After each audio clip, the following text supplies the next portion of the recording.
Kaixo artistak, zelan zoazte, opearekin, zelan zoazte programak eta didaktikoarekin. Oraindik irailer arte denbora daukazu, ez da, beraz, aurten bai, jolin, egin alduzuela, gogoratu, bigarren, laugarren eta seigarren mailakoa baldin bada aurreko dekretua erabil dezakezuela. Hala ere, dekretu berria ez pentsa hain zaila denik, Nahi baduzue, bideo bat sortu dezaket, zuoi dekretu berria azaltzeko. Adibidez gaur, programaketaren 7. puntuari ekingo diogu, ebaluazioari, eta berez, puntu honetan, gero dekretu berrian dagoena nahiko antzekoa da. Iaia ez dago aldaketarik, beraz, aurrera animatu. Orduan honen barruan, ebaluazioak bizpahiru horri, okupatuko du gutxi gora bera, eta bi atal egongo dira. Nolakoa izan behar duen ebaluazio bat, eta ze tresna erabiliko ditugun, guri unitate didaktikoetan, baina hemen azaltzea faseetan zehar, nola eta ze tresna erabiliko ditugu. Beraz, ebaluazioaren ezaugarriei dagokienez, kontua da, 226/2015 dekretuko 46. artikulua eta Heziberri 2020 ebaluaketaren puntuan, 35-etik 42. orrialdera arte, botatzen diren azalpenekin. Baten batek jada nahi baldin badu dekretu berriaren aipu gehiago jartzea, naiz eta dekretu honetan oinarritu, iaia gauza berbera agertzen da. Egia da dekretu berrian, 77/2023 dekretuan 31. artikulua dela ikaskuntzaren ebaluazioa, baina gauza antzeko gauzak agertzen dira. Egia da aipu berria egin dezakegula ikaskuntze diseinu unibertsalari eta Heziberrirekin batera ze pentsatzen duen ebalaketaren inguruan, baina guztietan ebalaketa hezigarria aipatzen da. Orduan hor zuek aipatzea nolakoa izan behar duen ebaluaketa batek, eta horretarako aprobetxatu aldugu ebaluaketa hezigarriaren inguruan hitz egin da, azaltzea estela garrantzitsuena justo azkenean lortuko duguna, baizik eta bideo osoan topatutakoa. Hori da berez ebaluaketa hezigarria. Nik horretarako erabiltzen dut itakako metafora, eta hasieran abia puntu moduan egongo dira hor ebaluaketa desberdin batzuk, bitartean egunerokotasunean beste batzuk, eta azkenean ere azkenengo produktuarekin, egindako ondorioekin, baina ez esatea bakarrik azkenengoa garrantzitsuena dena. Horrekin batera, ebaluaketa mota batzuk daudela ere azaltzea. Ez da, autoebaluaketa, bakoitzak bere buruaren inguruan egiten duena, ebaluaketa berdinen arteko tutoretza oinarri haien artean egiten dutena, eta gero nola ez, helduok umeekin egindakoak. Orduan, hemen nolabait esateko teoria azaltzea da. Horre topatuko dituzuen gauza guztiak, aipuak egitea, zertarako? Gero, 2. puntuan, ebaluaziorako tresnak guk erabiliko ditugunak aipatzean, justo 7 puntu baten jarritakoan oinarrituta gaudela erakusten. Hala ere gogoratzea, unitatez unitate nola planteatu ditugun faseak.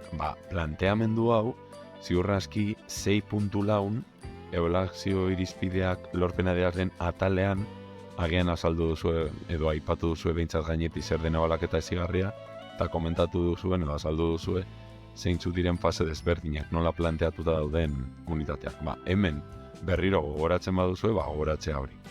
Hasierako fasean abia puntu hori, lehen esan dudan, ez da, garapen eta aplikazio fasean nola poliki azkenengo produktua osatuz goazen, eta produktua azkertzea, erakustea, ez da, aurkeztea, eta bestean ze ondorio ateratzen ditugun, nola egiten ditugun transferentziak, eta luze hori. Hori oinarrituta dago ebaluaketa hezigarrian. Orduan ezagaztu, aipua hemen egitea.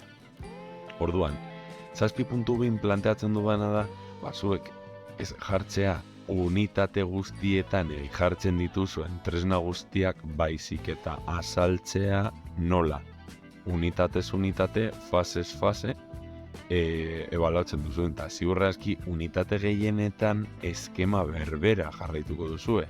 Horretarako hobe tresna konkretu batzuk esatea. Adibidez, agian unitate gehienetan Kahoot batekin hasiko zarete, edo Google Classroomen erronka bat planteatuko duzue, edo Educapleyekin batera abia punturako ariketa batzu planteatuko dituzue, baina gero ja amaieran, azken ebaluaketan, azkenengo fasean ondorioetan, ea zein puntutaraino ulertu duten eta konparaketa bat egitea hasieratik amaierarekin.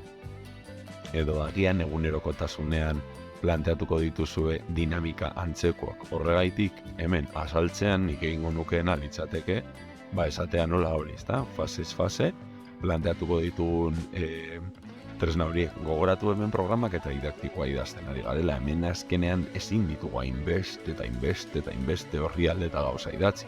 Ez daukagalako espaziorik, hori gero gogoratu trukoa, eukizuk zure kabuz 9 folio, eta joan folio bakoitzean unitate didaktiko bakoitzaren inguruko ideiak idazten, gero ahoskora begira, aurkezpena egingo duzuenean, gauza hauek azaltzeko. Gogoratu horren inguruan ere hitz egingo dudala.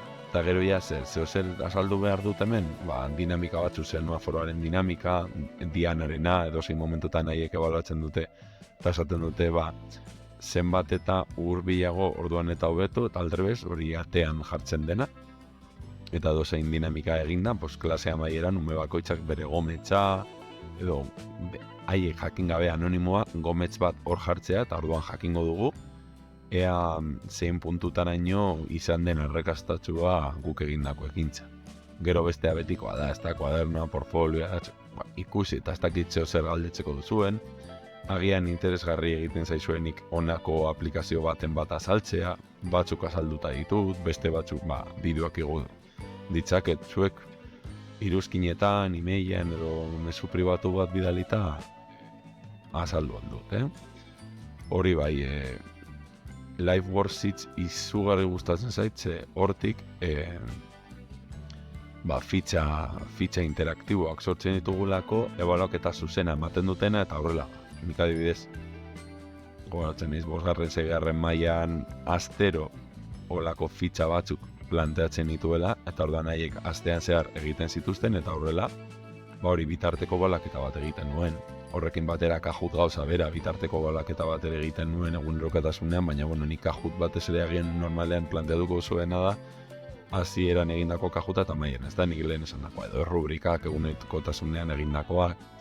Zuek galdetu, zer hor galdetzeko baldin badago edo, benetan, planteatu. Ez daukadalako arazorik azaltzeko. Ez bestela bideo bat ordu betekoa sortzea ez dakit. Eta hemen, zer sakondu nahi baldin baduzue, gehiago irakurri, pausatu bideo edo, hemen beste batzuk, baten bat nik azaltzea nahi baldin baduzue, aurrera. Ziurra eski bideo konkretuago batzuk sortuko ditudalako. Batzuk sortuta daude, adibidez Kahootarena. Agian hemengo batzuk ez dituzue aipatu nahi, zergatik ez, horregaitik. Gero hauetakoak, planteatutako tresnak eta ahozko egunean hori azalduko dut, zuek materialekin baldin bazoazte eta adibideak zuzenean eskuarekin erakusten baduzue, asko oso bete. Eta gero hemen honekin eskema hauek gaztelaniaz nik topatutakoak erabilgarri egiten bazaizkizue, aurrera. Orduan hori, aniztasunen trataia joan baino lehen, hauze izan da ebaluaketa, ez dakitzeo zer galdetzeko duzuen, atzera noa berriro, ea tresna baten bat ez duzuen ulertzen, hauetakoak, eta gero artikuluena, eta agian zer nik azaltze, baina hor gauza batzuk agertzen dira eta azkenen ebaluaketa kontatzea da. OPA prestatzen ari bazarete, ebaluaketaren inguruko kontu batzuk ikasi dituzue, bakarrik dekretua oinarri eta kurrikuluma oinarri eta heziberrin edo ikaskuntza diseinur behitzalean agertuakoa azaltzea, ezta? Gero ja gure tresnena justifikatzeko. Beno artistak, gustatu izan bazaizue, gogoratu hori atsegin dut bat jartzea eta iruzkin baten bat jarri eta zuzenin nik azaltzea nahi baduzue, aurrera benetan eta pribatuan, berdin zain, zuek esango, venga, beste bat arte urrengoan aniztasunen trataera aurten, bai.